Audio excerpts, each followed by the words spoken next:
નમસ્કાર, હું છું માર્ગી. આપની સાથે હેડલાઇન્સમાં જોઈએ કેટલાક મહત્વના સમાચાર.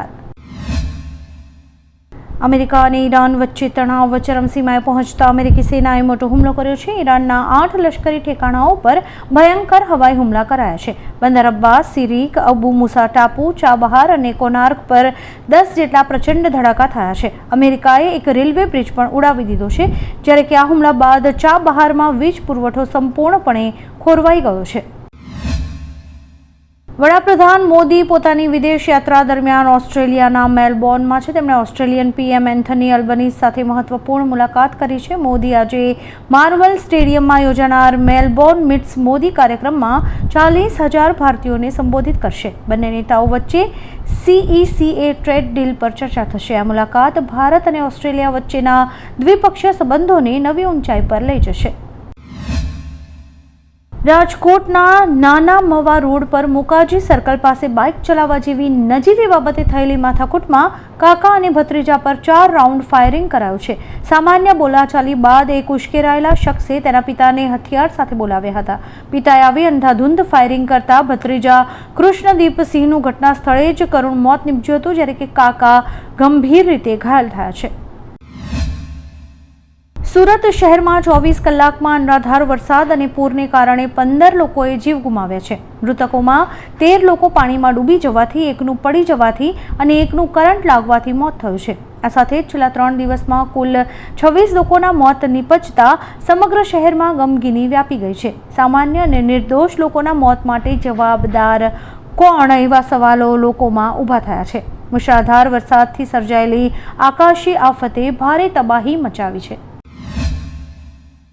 સુરતમાં ભારે વરસાદથી સીમાડા અને સરથાણાની સોસાયટીઝ પાણીમાં ડૂબી ગઈ છે. પૂરને કારણે વીજળી, ગેસ અને ખાવા પીવાની તંગી સર્જાઈ છે. આ કપરી સ્થિતિ વચ્ચે મોડા પહોંચેલા ભાજપ કોર્પોરેટરના માણસોને જોઈને સ્થાનિક લોકોનો આક્રોશ ફાટી નીકળ્યો હતો. લોકોએ આ તમારું પાપ છે એમ કહીને ભારે હોબાળો મચાવ્યો હતો અને અપશબ્દો પણ કહ્યા હતા. વાત એટલી વણસી ગઈ હતી કે ભાજપના કાર્યકરોને ત્યાંથી ભાગવું પડ્યું હતું. સુરતમાં 2 દિવસ સુધી વરસેલા 18 ઇંચ વરસાદથી ભારે તબાહી સર્જાઈ હતી. વરસાદના વિરામ બાદ પણ ખાડીઓ ઓવરફ્લો થતાં અલથાણ અને સરથાણા જેવા વિસ્તારોમાં પાણી હજુ સુધી નથી ઓસર્યા. ડ્રોન વિડીયોમાં ગગનચુંબી ઇમારતો અને બંગલાઓ પણ પાણીમાં ગરકાવ થયેલા દેખાયા હતા. રસ્તાઓ બંધ થતાં વાહનોને બદલે બોટ ચલાવવી પડી હતી અને આખું શહેર ટાપુમાં ફેરવાઈ ગયું હોય તેવા દ્રશ્યો સર્જાયા હતા. અભિનેતા અનુપમ ખેર અયોધ્યા પહોંચી ગયા હતા અને ત્યાં રામલલાના દર્શન કર્યા બાદ તેમણે તેમની નવી ફિલ્મ શ્રી રામ ભૂમિનું શૂટિંગ શરૂ કર્યું છે, જે 10 થી 12 દિવસ સુધી ચાલવાનું છે. રામ મંદિરમાં કથિત ચોરીના મામલે પ્રતિક્રિયા આપતા તેમણે જણાવ્યું કે ખોટું કરનારાઓની ટીકા થવી જોઈએ, પરંતુ તેનાથી મંદિરની ગરિમા કે લોકોની આસ્થા ઉપર કોઈ જ અસર નથી થતી. કોઈની ભૂલને ભગવાન કે સનાતન ધર્મ સાથે જોડવી એ યોગ્ય નથી. અમેરિકાએ એકવાર ફરી ઈરાન પર ઘાતક હુમલો કર્યો છે. ઈરાન પર થયેલા હુમલાની તસવીરો શેર કરીને ટ્રમ્પે ઈરાનને ચેતવણી આપી છે, જેમાં રાષ્ટ્રપતિ ટ્રમ્પે કહ્યું કે ઈરાન ફરી ભૂલ કરશે તો ભયાનક પરિણામ ભોગવવા તૈયાર રહેવું પડશે. આપણે જણાવી દઈએ કે અમેરિકાએ ગત રાત્રે ઈરાનના અબુ મુસા ટાપુ પર ડ્રોન હુમલો કર્યો હતો. અમેરિકાના હુમલાથી ઈરાનમાં મોટી તબાહી સર્જાઈ હતી. ઉત્તર પ્રદેશના નિવૃત્ત ARTO લલિત કુમારના લખનૌ સ્થિત ઘરે 2 દિવસ પહેલા વિજિલન્સ વિભાગે દરોડો પાડ્યો હતો. આ કાર્યવાહીમાં તેમની પાસેથી 13 કિલો સોનું, 9 કિલો ચાંદી અને દિવાલોમાં છુપાવેલા 1.62 કરોડ રૂપિયા મળી આવ્યા હતા.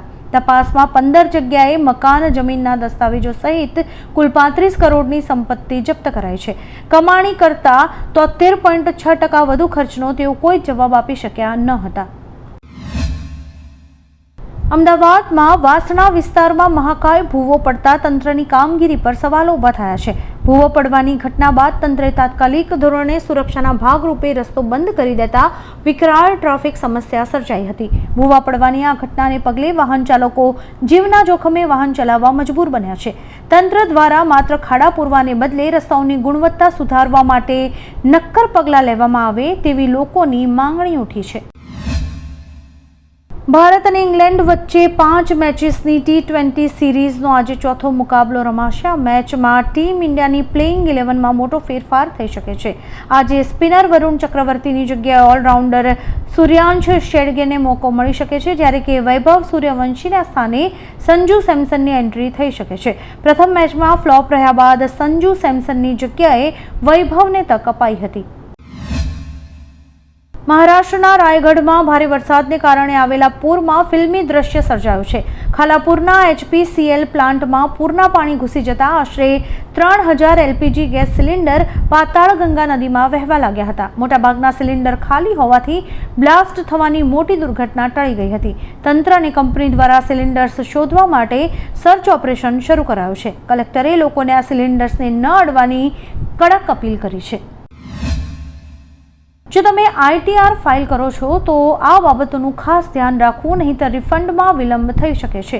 ITR માટેનું આવક પ્રમાણે યોગ્ય ફોર્મ ન ભર્યું હોય તો રિટર્નમાં ખામી ગણાઈ શકે છે. આ સાથે જ ખોટું AY દાખલ કરવાથી રિટર્નમાં ભૂલો સર્જાઈ શકે છે.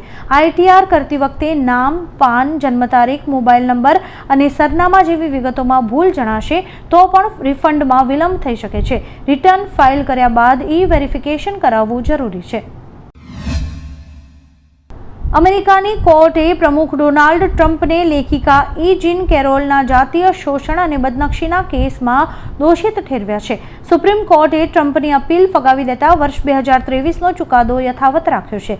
ફેડરલ જજના અંતિમ આદેશ અનુસાર હવે ટ્રમ્પે પીડિત લેખિકાને વ્યાજ સાથે કુલ $58 લાખ ચૂકવવા પડશે. આ ઐતિહાસિક ચુકાદાથી ટ્રમ્પની મુશ્કેલીઓમાં ભારે વધારો થયો છે.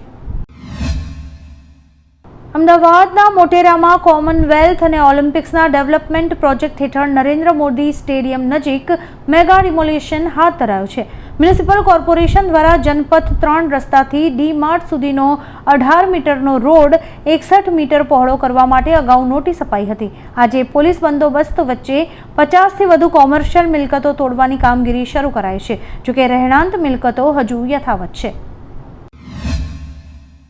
અલ્હાબાદ હાઈકોર્ટે એક મહત્વપૂર્ણ ચુકાદામાં સ્પષ્ટ કર્યું છે કે પર્સનલ લો કે શરિયા કાયદો પોસ્કો અથવા બાળ વિવાહ વિરોધી કાયદાથી ઉપર નથી.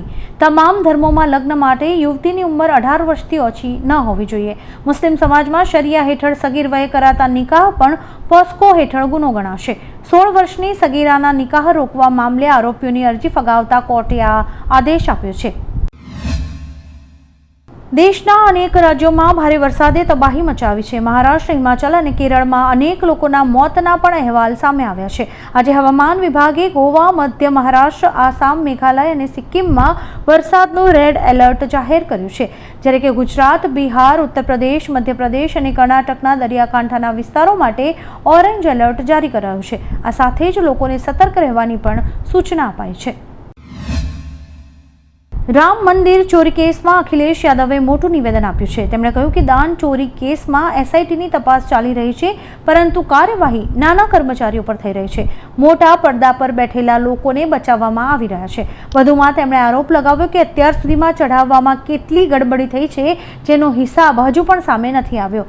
તેમણે આ વિવાદની અસર માત્ર દેશ પર જ નહીં પણ ભારતમાં આવતા રોકાણકારો ઉપર પણ પડી હોવાનું કહ્યું હતું. શારજાહથી કરાચી આવી રહેલું પાકિસ્તાનનું એક કાર્ગો વિમાન મંગળવારે રાત્રે રડારમાંથી ગાયબ થઈ ગયું હતું.